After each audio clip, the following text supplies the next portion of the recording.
கதை யுகசந்தி. கதை ஆசிரியர் திரு ஜெயகாந்தன் அவர்கள். கௌரி பாட்டி பொறுமையாய் வெகுநேரம் பஸ்ஸிற்குள் நின்றிருந்தாள். எல்லோரும் இறங்கிய பின் தனது காக்கி நிற பையின் கணத்தை இடுப்பில் ஏற்றிக்கொண்டு கடைசியாக வந்தாள். பாட்டி பாட்டி, பைய தூக்கியாரட்டா, ஓரணா குடு பாட்டி. வண்டி வேணுங்களாம்மா? புதுப்பாளையம் வக்கீல் குமாஸ்தா ஐயர் வீடு தானுங்களே, வாங்க போவோம் என்று பல்வேறு வரவேற்பு குரல்களுடன் அவளை இறங்க விடாமல் தடுத்து நின்ற வண்டிக்காரர்களையும் கூலிக்கார சிறுவர்களையும் பார்த்து கனிவோடு சிரித்துவிட்டு பாட்டி சொன்னாள், எனக்கு ஒன்றும் வேண்டாம்ப்பா, சித்த வழியை விட்டேல்னா நான் மெல்ல நடந்தே போயிடுவேன்.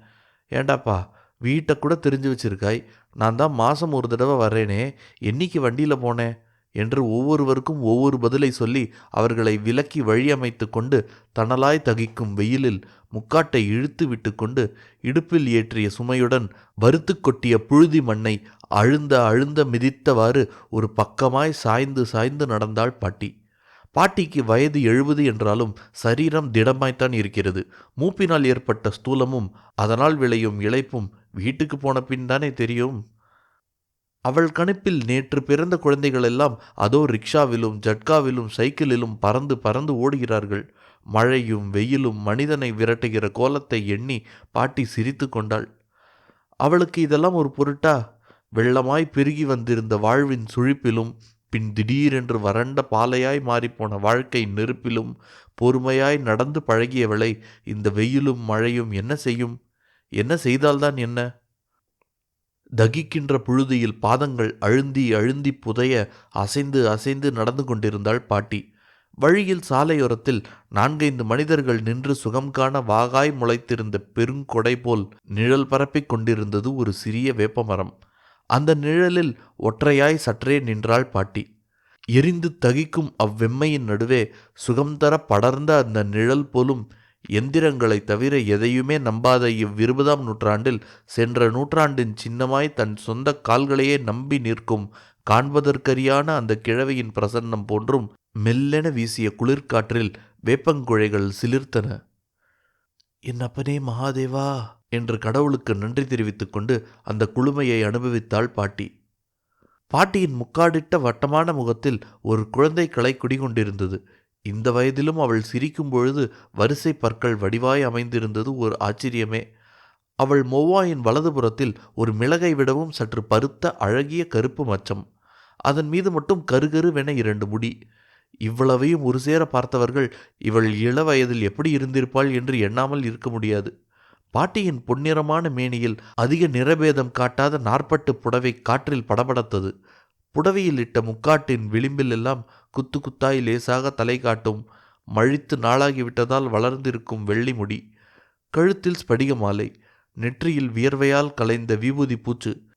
புடவை தலைப்பால் முகத்தையும் கைகளையும் மார்பு குவட்டின் மடிப்புகளையும் அழுந்த துடைத்து விட்டு கொண்டாள். அப்பொழுது வலது விலாப்புறத்தில் இருந்த சிறிய பவழம் போன்ற சிவப்பு மச்சம் வெளித்தெரிந்தது. மீண்டும் நிழலிலிருந்து வெயிலுக்கு வந்து புழுதி மண்ணிலிருந்து பழுக்க காய்த்த கெடிலநிதி பாலத்தின் கான்கிரீட் தரைவரிசையில் பாதங்களை அமைதியாக படிய வைத்து அசைந்து அசைந்து அவள் வரும்பொழுது பாலத்தின் மீது கிராதியின் ஓரமாக பாட்டியம்மாள் மீது பட்டிவிடக்கூடாதே என்ற பய உணர்வோடு ஒதுங்கி நின்று கையில் உள்ள சிறு தகரப்பெட்டியுடன் கும்பிட்டான் ஒரு பழகிய நாவிதன். பாட்டியம்மா எங்கே நெய்வேலியில் இருந்தா என்று அன்புடன் விசாரித்தான். யாரு, வேலாயுதமா? ஆமாம், உன் பொண்டாட்டி குளிச்சிட்டாளா என்று ஆத்மார்த்தமாய் விசாரித்தாள் கிழவி. ஆச்சுங்க, ஆம்பளை பையன்தான். நல்லா இருக்கட்டும், பகவான் செயல். இது 3வது பையனா? ஆமாமுங்க என்று பூரித்து சிரித்தான் வேலாயுதம். நீ அதிர்ஷ்டக்காரன்தான், எந்த பாடாவது பட்டு படிக்க வச்சுட்டு கேட்டியா என்றதும் வேலாயுதம் குடுமியை சொரிந்தவாறு சிரித்தான்.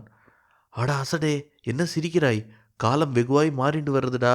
உன் அப்பன் காலமும் உன் காலமும் தான் இப்படி பொட்டி தூக்கியே போயிடுது. இனிமே இது ஒன்றும் நடக்காது. புருஷால் எல்லாம் ஷாப்புக்கு போகிறா. பொம்நாட்டிகள்லேயும் என்ன மாதிரி இனிமே கிடையாதுங்கிறது தான் இப்போவே தெரிகிறதே. எல்லாம் சரிதான், காலம் மாறும்போது மனுஷாலும் மாறணும். என்ன நான் சொல்கிறது என்று கூறி ஏதோ ஹாஸ்யம் பேசிவிட்ட மாதிரி பாட்டி சிரித்தாள். பதிலுக்கு அவனும் சிரித்தான். இந்தா, வெயிலுக்கு 2 கடிச்சுட்டு போ என்று இடுப்பில் இருந்த பையில் பிதுங்கி நின்ற 2 வெள்ளிரி பிஞ்சுகளை எடுத்து அவன் ஏந்திய கைகளில் போட்டாள். பஸ்ஸில் வரச்சே அண்ணாவுக்கு 4ன்னு விற்றான். குழந்தைங்களுக்காகவேன்னு ஒரு 4 அணாவுக்கு வாங்கினேன் என்று அவள் சொன்னதும் வேலாயுதம் ஒரு கும்பிடு போட்டுவிட்டு தன்னை அவள் கடக்கும் வரை நின்று பின்னர் தன் வழியே நடந்தான். சிதம்பரத்தில் பிறந்து வளர்ந்த கௌரியம்மாள் தனது 10 வயதில் இந்த கடலூரில் நன்கு செயலில் இருந்த ஒரு குடும்பத்தில் வாழ்க்கைப்பட்டாள். 16 வயதில் கையில் ஒரு குழந்தையுடன் கைமை கோலம் பூண்ட பின் இத்தனை காலமாய் தன் மகனையும் தன் புருஷன் பங்கில் கிடைத்த வீட்டையும் விட்டு எந்த ஊருக்கும் சென்றதில்லை. எனினும் தன் மகன் வயிற்றில் பிறந்த மூத்த மகள் கீதா மணக்கோலம் பூண்டு 10 மாதங்களில் தரித்திருந்த சுமங்கலி வேடத்தை நாடகப் பூச்சை கலைப்பது போல் கலைத்துவிட்டு குடும்பத்தை அழுத்தும் பெருஞ்சோகமாய் கதறிக்கொண்டு தன் மடியில் வந்து வீழ்ந்து குமுறி அழுத நாள் முதல் தன் வாழ்க்கையில் நிகழ்ந்த கடைசி சோகமாய் அவளை தாங்கிக் கொண்டாள் கௌரி பாட்டி. தன் அரவணைப்பில், தன் அன்பில், தனது கண்ணீரில், தனது ஒட்டுதலில் அவளை இருத்திக் கொள்வதையே தன் கடமையாய் ஏற்றுக்கொண்டாள். அதுவரை கீதாவின் மீது மகன் பெற்ற குழந்தை என்ற பாசம் மட்டுமே கொண்டிருந்த பாட்டி கணவன் இழந்த நாள் முதல் தன் உயிரையே மகன் மீது வைத்திருந்த அந்த தாய் அதை மாற்றிக்கொண்டது கீதாவுக்கு வெறும் ஆறுதல் தரும் பொருட்டன்று. கௌரி பாட்டி தனது இறந்த காலத்தின் நிகழ்கால பிரதிநிதி என தன்னையே அவளில் கண்டாள். பாட்டியின் மகன் கணேசையர் தந்தையின் மரணத்தை, அதனால் விளைந்த அத்தியந்த சோகத்தை உணராதவர். அவரது மனைவி பார்வதி அடிக்கடி ரகசியமாய் கடிந்து கொள்வதற்கு ஏற்ப அவர் ஒரு அம்மா பிள்ளைதான். விதவையாகிவிட்ட கீதாவை பற்றி பலவாறு குழம்பி பின்னொரு நாள் ஹைஸ்கூல் படிப்போடு நின்றிருந்த அவளை உபாத்திமை பயிற்சிக்கு அனுப்ப யோசித்து தயங்கி தன் தாயிடம் அபிப்பிராயம் கேட்டபோது அவரது முடிவை வெகுவாக பாராட்டி அவள் ஏற்றுக்கொண்டதும் கௌரி பாட்டியை அவரால் அளக்கவே முடியவில்லை. பாட்டியம்மாள் மாறிய காலத்தில் பிறந்த கீதாவின் பாக்கியத்தை எண்ணி மனத்துள் பூரித்தாள். பயிற்சி முடித்து பல காலம் உள்ளூரிலே பணியாற்றி வந்த கீதாவுக்கு போன வருஷம் புதிதாய் பிறந்து வேகமாய் வளர்ந்து வரும் தொழில் நகரமாகிய நெய்வேலிக்கு உத்தியோக மாற்றல் வந்தபொழுது கணேசையர் குழம்பினார். அதற்கென்ன, நான் போகிறேன் துணைக்கு என்று பாட்டியம்மாள் இந்த தள்ளாத காலத்தில் மகனையும் குடும்பத்தையும் துறந்து தனிமைப்பட தானே வலிய முன்வந்ததற்கு காரணம், எங்கே 30 வயதை கூட எட்டாத தன் கீதா வைதவ்ய இருட்டுக் கிடங்கில் அடைபட்டு போவாளோ என்ற அச்சம்தான். இந்த 1 வருஷ காலத்தில் நீண்ட விடுமுறைகளின் பொழுது இருவரும் வந்து தங்கி செல்வது தவிர சனி ஞாயிறுகளில் நினைத்தபொழுது புறப்பட்டு வந்து விடுவாள் பாட்டி. அதற்கு முக்கியமான காரணங்களில் ஒன்று அவளது வாடிக்கையான நாவிதன் வேலாயுதத்தையும் அதற்கு முன் அவன் அப்பனையும் தவிர வேறு எவரிடமும் பாட்டியம்மாள் தலைமழித்து கொள்ள பழக்கப்படாததும் ஆகும். இப்பொழுது வழியில் எதிர்ப்பட்ட வேலாயுதம் நாளை காலை அவள் வீட்டில் வந்து நிற்பான் என பாட்டிக்கு தெரியும். வரவேண்டும் என்பது அவனுக்கும் தெரியும். அது வாடிக்கை. 1 மைலுக்கு குறைவான அந்த தூரத்தை அரை மணி நேரமாய் வழி நடந்து அவள் வீட்டருகே வந்தபொழுது கணேசையர் முகத்தில் தினசரி பத்திரிகையை போட்டுக்கொண்டு முன்கூடத்து ஈசி சேரில் சாய்ந்து உறங்கிக் கொண்டிருந்தார். பக்கத்தில் திறந்து வைத்த தகரட்டின்னும் முற்றத்தில் கொட்டிய உளுத்தம்பருப்புமாய் மூக்குத்தண்டில் கண்ணாடியை இறக்கி விட்டு கொண்டு கல் பொறுக்கிக் கொண்டிருந்தாள் மருமகள் பார்வதியம்மாள். கம்பி அழிவைத்து அடைத்த முன்புற குரட்டின் ஒரு மூலையில் வெயிலுக்கு மறைவாய் தொங்கிய தட்டியோரமாய் செருப்புகள் இறைந்து கிடக்க வாய்க்குள் ஏதேதோ பொருளற்ற சம்பாஷணைகளை தான் மட்டும் ராகமிழுத்து முனகியவாறு குடும்ப விளையாட்டு நடத்தி கொண்டிருந்தாள் கடைசி பேத்தியான 6 வயது ஜானா.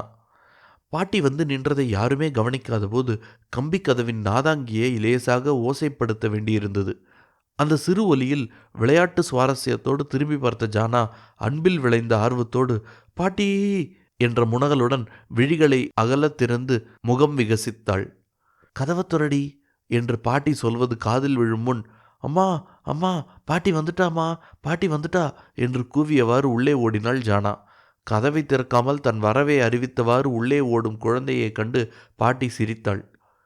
கணேசையர் முகத்தின் மேல் கிடந்த பத்திரிகையை இழுத்து கண் திறந்து பார்த்தார். குழந்தையின் உற்சாக கூப்பாட்டால் திடீரென்று எழுந்து சிவந்த விழிகள் மிரண்டு மிரண்டு வெறிக்க ஒரு வினாடி ஒன்றும் புரியாமல் விழித்தார் அவர். அதற்குள், ஏண்டி சனியனை இப்படி அலறிண்டு ஓடி வர என்று குழந்தையை வைத்துவிட்டு, வாங்கோ வெயில்ல நடந்தா வந்தேள், ஒரு வண்டி வச்சுக்கப்படாதோ என்று அங்கலாய்த்தவரே மரியாதையோடு எழுந்தோடி வந்து கதவை திறந்தாள் பார்வதி. இதோ இருக்கிற இடத்துக்கு என்ன வண்டியும் வாகனமும் வேண்டி கிடக்கு, அவனானா 10 கொடு 8 கொடும்பா என்று சலித்து கொண்டே படியேறி உள்ளே வந்த தாயை கண்டதும், நல்ல வெயில்ல வந்திருக்கியம்மா, பார்வதி அம்மாவுக்கு மோர் கொண்டு வந்து கொடு என்று உபசரித்தவாறே ஈசி சேரிலிருந்து எழுந்தார் கணேசையர். பாவம், அசந்து தூங்கிக் கொண்டிருந்த, இன்னும் செத்த படுத்துன்ற என்று அவரை கையமர்த்தியவாறே ஈசி சேரின் அருகே கிடந்த ஸ்டூல் மீது பையை வைத்துவிட்டு முற்றத்தில் இறங்கி தொட்டி தண்ணீரை அள்ளி கை கால் முகம் அலம்பி தலையிலும் ஒரு கை வாரி தெளித்து கொண்டாள் பாட்டி. பிறகு முந்தானையால் முகத்தை துடைத்து கொண்டு கூடத்து ஸ்டாண்டில் இருந்த சம்பூடத்தை எடுத்து, என் அப்பனே மகாதேவா என்று திருநீற்றை அணிந்து கொண்டு திரும்பி வரும் வரை கணேசையர் ஈசி சேரின் அருகே நின்று கொண்டிருந்தார். அந்த ஈசி சேர் பாட்டிக்கு மட்டுமே உரிய சிம்மாசனம். அவள் வீட்டில் இல்லாத போதுதான் மற்ற யாவரும் அதில் உட்காருவது வழக்கம்.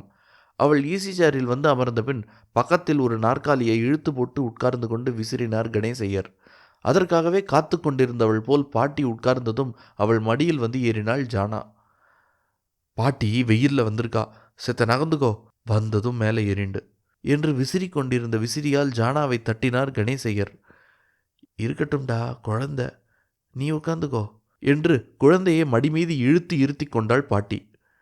இப்ப என்ன பண்ணுவியாம் என்று நாக்கை கடித்து விழித்து தந்தைக்கு அழகு காட்டினாள் ஜானா. ஜானாவை மடியில் வைத்துக்கொண்டே பக்கத்தில் ஸ்டூலின் மேலிருந்த பையை எடுத்து அதனுள் இருந்த வெள்ளரி பிஞ்சுகளை வரிசையாக தரையில் வைத்து ஜானாவின் கையில் ஒன்றை தந்தாள். முறுக்கி சுருட்டி வைத்திருந்த மாற்றுப் புடவையை கொடியில் போடுவதற்காக பக்கத்தில் சற்று தள்ளி வைத்தாள். பிறகு பையை தலைகீழாக பிடித்து அதனுள் இருந்த 3 படி பச்சை வேர்க்கடலையை கொட்டிய பொழுது அதனுடைய ஒரு கவர் விழுந்தது. ஆமா, மீனாவும் அம்பியும் எங்கே காணோம் என்று சுற்றுமுற்றும் பார்த்தவாறு, இதை உன்கிட்ட கொடுக்க சொன்னா கீதா என்று கவரை நீட்டினாள் பாட்டி. 20 வயது நிறைந்த பெண்ணை அம்பியின் துணையோடு மேட்னி ஷோ பார்க்க என்னதான் பக்கத்தில் இருந்தாலும் எப்படி சினிமாவுக்கு அனுப்பலாம் என்று தாய் கோபித்துக் கொள்வாளோ என்ற அச்சத்தோடு கவரை வாங்கியவாறே, ஏதோ அவள் படித்த நல்ல நாவலாம், காலையிலிருந்து உசுரை வாங்கித்து 2 சனியன்களும், மேட்னி ஷோ தானே போகட்டும்னு அனுப்பி வச்சேன் என்றார் கணேசையர். ஓ, தொடர்கதையாக வந்ததே, அந்த கதை தானா அது? பேரை பார்த்தேன் என்று ஒரு பத்திரிகையின் பெயர், ஒரு எழுத்தாளரின் பெயர் முதலியவற்றை குறிப்பாக கேட்டாள் பாட்டி. இதுக்காக போய் ஏன் குழந்தைகளை சனியன்னு திட்டுறாய்? நோக்கும் எனக்கும் சினிமானா என்னன்னே தெரியாது. இந்த காலத்து பிள்ளைகளுக்கு சினிமாவை தவிர வேறு ஒன்றும் தெரியாது.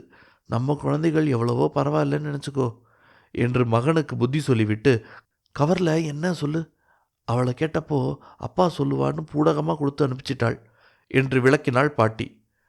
கவரை உடைத்து கண்ணாடியை எடுத்து மாட்டிக்கொண்டு அதனுள் இருந்த ஒரு காகிதத்தில் சுருக்கமாக எழுதியிருந்த வாசகங்களை படிக்க ஆரம்பித்ததும் கணேசையரின் கைகள் நடுங்கின. முகமெல்லாம் குப் என்று வியர்த்து உதடுகள் துடித்தன. படித்து முடித்ததும் தலை நிமிர்ந்து எதிர் சுவரில் தொங்கிய கீதாவின் மணக்கோல போட்டோவை வெறித்து பார்த்தார். தாயின் அருகே அமர்ந்து இனிமையான சூழ்நிலையில் மகிழ்ச்சியுடன் இருந்த கணேசையரின் முகம் திடீரென இருளடைந்தது. நாற்காலியின் கைப்பிடியை இறுக பற்றி கொண்டு தாயின் முகத்தை வெறித்து பார்த்தார். அவர் கையில் இருந்த கடிதம் கீழே நழுவியதை கூட அவர் கவனிக்கவில்லை. என்ன விபரீதம் என்று துணுக்குற்ற பாட்டியம்மாள் தரையில் விழுந்த அக்கடிதத்தை வெளிச்சத்தில் பிடித்து கொண்டு படிக்க ஆரம்பித்தாள். அவளால் கண்ணாடி இல்லாமலேயே படிக்க முடியும்.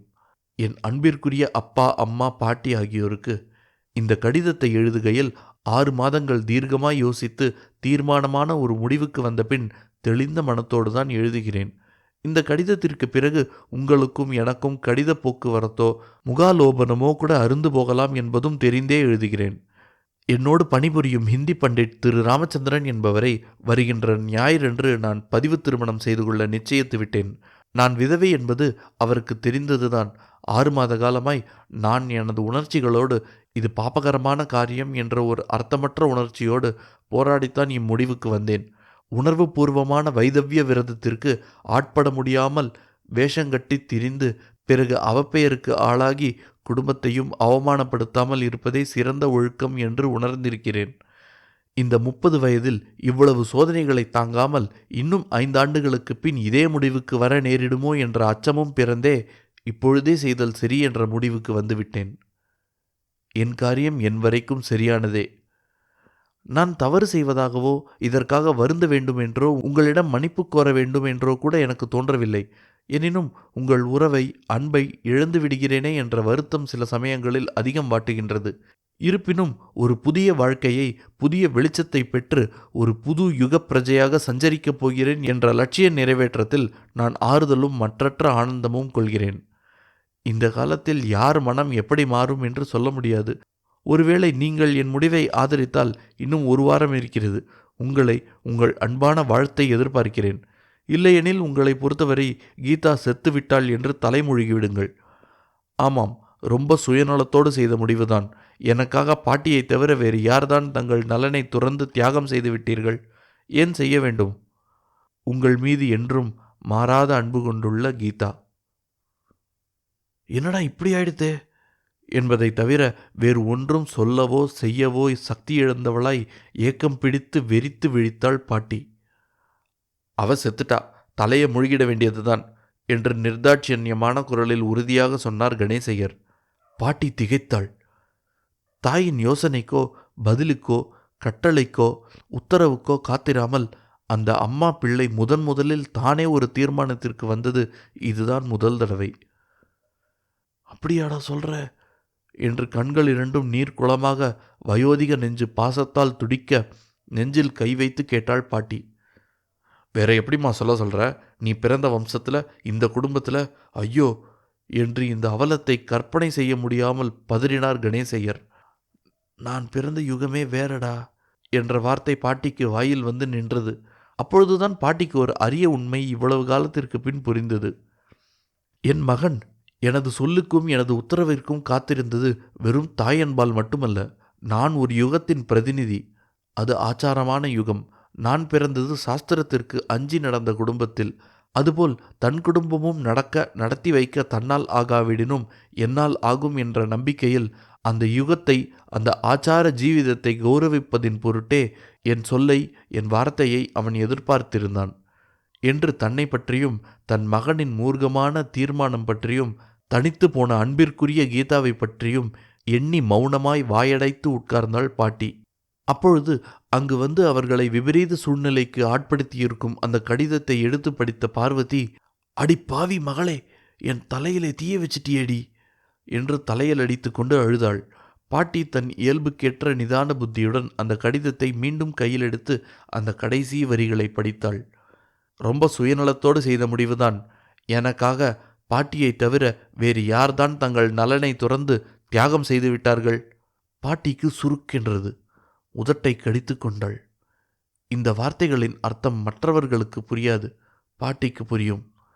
கீதா 18 வயதில் நெற்றியிலிடும் திலகத்தை மறந்தது போல், கூந்தலில் சூடும் பூவை துறந்தது போல், அது அவள் விதி என்று சொல்லி அவள் சோகத்தையே மறந்துவிடவில்லையா அவளை பெற்ற தாயும் தந்தையும்? கீதா இப்படி ஆகி வந்த பிறகுதானே பார்வதி அம்பியையும் ஜானாவையும் பெற்றெடுத்தாள். அதற்கென்ன, அதுதான் வாழ்கின்றவர்களின் வாழ்க்கை இயல்பு. வாழாத கீதாவின் உள்ளில் வளர்ந்து சிதைந்து மக்கி மண்ணாகி பூச்சி அரிப்பது போல் அரித்து அரித்து புற்றாய் குவிந்திருக்கும் உணர்ச்சிகளை, நினைவுகளை, ஆசைகளை, கனவுகளை அவர்கள் அறிவார்களா? ஆனால் கீதாவைப் போல் அவளை விடவும் இளவயதில் அரை நூற்றாண்டிற்கு முன் நிலவிய இந்து சமூகத்தின் வைதவ்ய கொடுந்தீயில் வடுபட்டு வாழ்விழந்து அந்த நினைவுகளையெல்லாம் கொண்டிருந்த, அந்த கனவுகளையெல்லாம் கண்டிருந்த, அந்த ஆசைகளையெல்லாம் கொன்றிருந்த கௌரி பாட்டி அவற்றையெல்லாம் கீதாவிடம் காணாமலா கண்டு உணராமலா இருந்திருப்பாள்? அதனால்தான் கணேசையரை போலவோ பார்வதி அம்மாளைப் போலவோ கீதா இப்படி நடந்து கொள்ளப் போவதை அறிந்து அவளை வெறுத்து உதறவோ தூஷித்து சபிக்கவோ முடியாமல், ஐயோ என்ன இப்படி ஆய்விட்டதே என்று கையையும் மனசையும் நெரித்து கொண்டு தவியாய் தவிக்கிறாள் பாட்டி. பொழுது சாய்ந்து விளக்கு வைக்கும் நேரத்தில் மேட்னி ஷோவுக்கு போயிருந்த மீனாவும் அம்பியும் வீடு திரும்பினார்கள். வாசற்படியில் காலெடுத்து வைத்த அம்பி கூடத்து ஈசி சேரில் சாய்ந்து படுத்து ஆழ்ந்த யோசனையில் அமர்ந்திருக்கும் பாட்டியை கண்டதும் சட்டென்று நின்று திரும்பி பின்னால் வரும் மீனாவிடம், பாட்டிடி என்று ரகசியமாக எச்சரித்தான். எங்கே, உள்ளே இருக்காளா கூடத்தில் இருக்காளா என்று பின்வாங்கி நின்றாள் மீனா. சிம்மாசனத்தில் தான் சாஞ்சின்று தூங்குறா என்றான் அம்பி. மீனா தோள் வழியே ஸ்டைலாக குசுவி தொங்கவிட்டிருந்த தாவணியை ஒழுங்காக பிரித்து இழுத்து இடுப்பில் செருகிக் கொண்டு மேலாடை ஒழுங்காக இருக்கிறதா என்று ஒரு முறை கவனித்த பின் தலையை குனிந்து சாதுவாய் உள்ளே நுழைந்தாள். உள்ளே வந்த பின்தான் பாட்டி தூங்கவில்லை என்று தெரிந்தது. அப்பா ஒரு பக்கம் நாற்காலியிலும் அம்மா ஒரு பக்கம் முகத்தில் முந்தானையை போட்டுக்கொண்டு விம்மியவாறு ஒரு மூலையிலும் விழுந்து கிடப்பது என்ன விபரீதம் என்று புரியாமல் இருவரும் திகைத்து நின்றனர். அப்பொழுது ஜானா சிரித்து கொண்டே அம்பியிடம் ஓடி வந்தாள். பாட்டி வெள்ளரி பிஞ்சு வாங்கியாந்தாளே என்ற ஜானாவின் குரல் கேட்டு பாட்டி திரும்பி பார்த்தாள் மீனாவை. எப்போ வந்தேள் பாட்டி என்று கேட்டுவிட்டு, என்ன விஷயம்? இதெல்லாம் என்ன? என்று சைகையால் கேட்டாள் மீனா. பாட்டியின் கண்கள் குளமாயின. மீனாவை பார்க்கும் பொழுதுதான் அவளுக்கு இன்னொரு விஷயமும், கணேசையர் கீதாவை தலைமுழுகச் சொல்வதன் காரணம், பார்வதி அம்மாள் கீதாவை சபிப்பதின் நியாய ஆவேசம் இரண்டுமே புரிந்தது பாட்டிக்கு. அங்கே கிடந்த அந்த கடிதத்தை மீனா எடுத்து படித்தாள். அதை நீ படிக்க வேண்டாம் என்று தடுக்க நினைத்தாள் பாட்டி.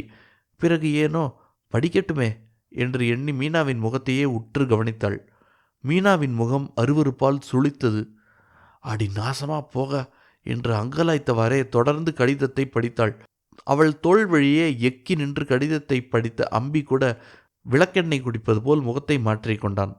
வீடே சூன்யப்பட்டது.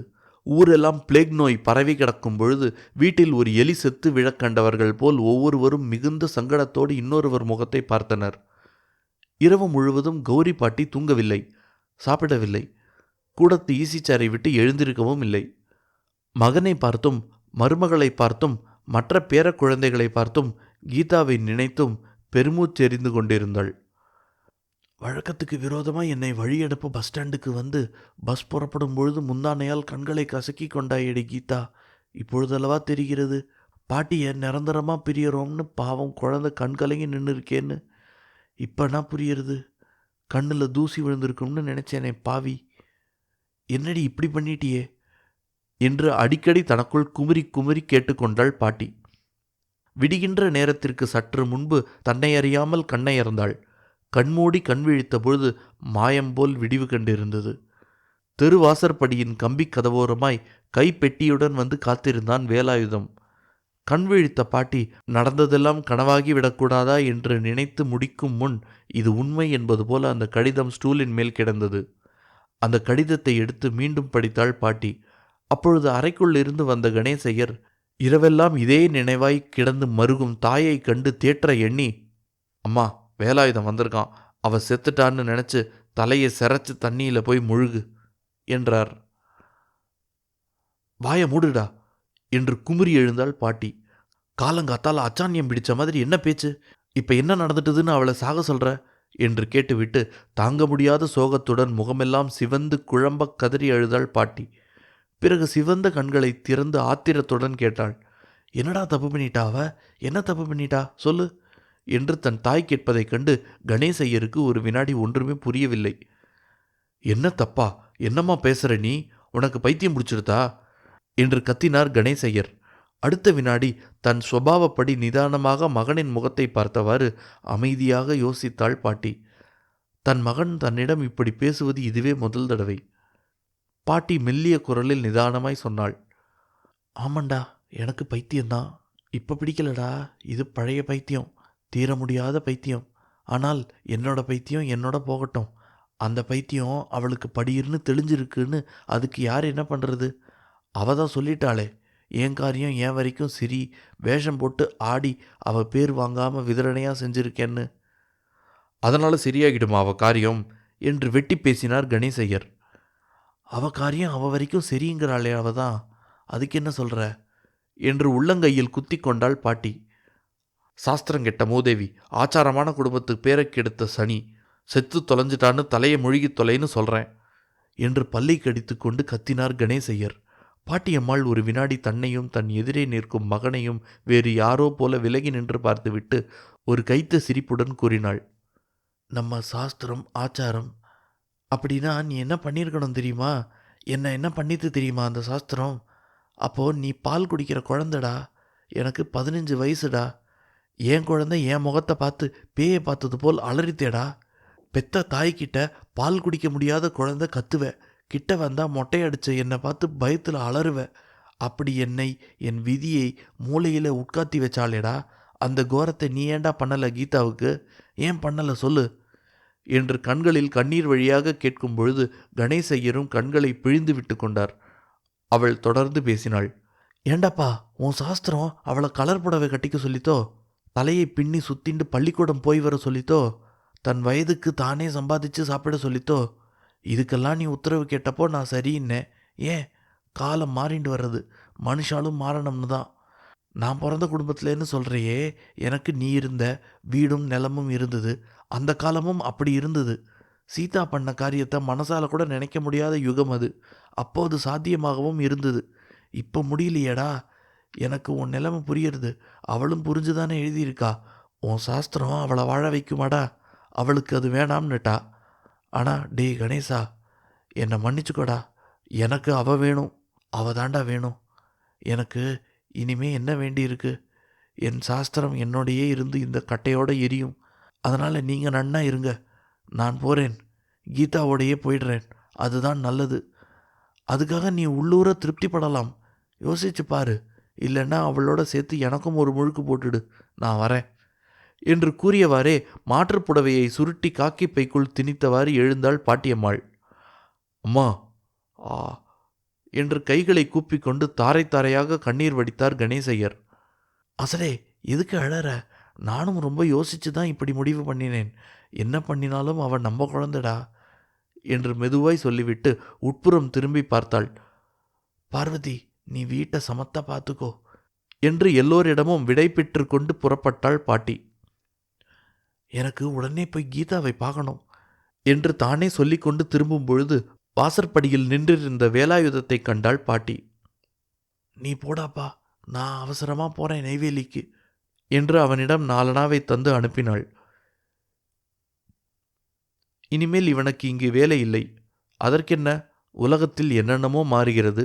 நான் ஒரு நாவிதனை கூட மாற்றிக்கொள்ளக்கூடாதா என்று எண்ணி சிரித்து கொண்டாள்.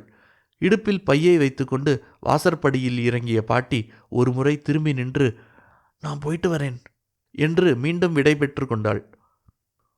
அதோ காலை இளவெயிலில் சூடில்லாத புழுதி மண்ணில் பாதங்கள் அழுந்தி அழுந்தி பதிய ஒரு பக்கம் சாய்ந்து சாய்ந்து நடந்து கொண்டிருக்கும் பாட்டியின் தோற்றம், வேகமாய் ஆவேசமுற்று வருகின்ற புதிய யுகத்தை அமைதியாய் அசைந்து அசைந்து நகரும் ஒரு பழைய யுகத்தின் பிரதிநிதி எதிர்கொண்டழைத்து தழுவிக்கொள்ள பயன்படுவதென்றால், ஓ, அதற்கு ஒரு பக்குவம் தேவை.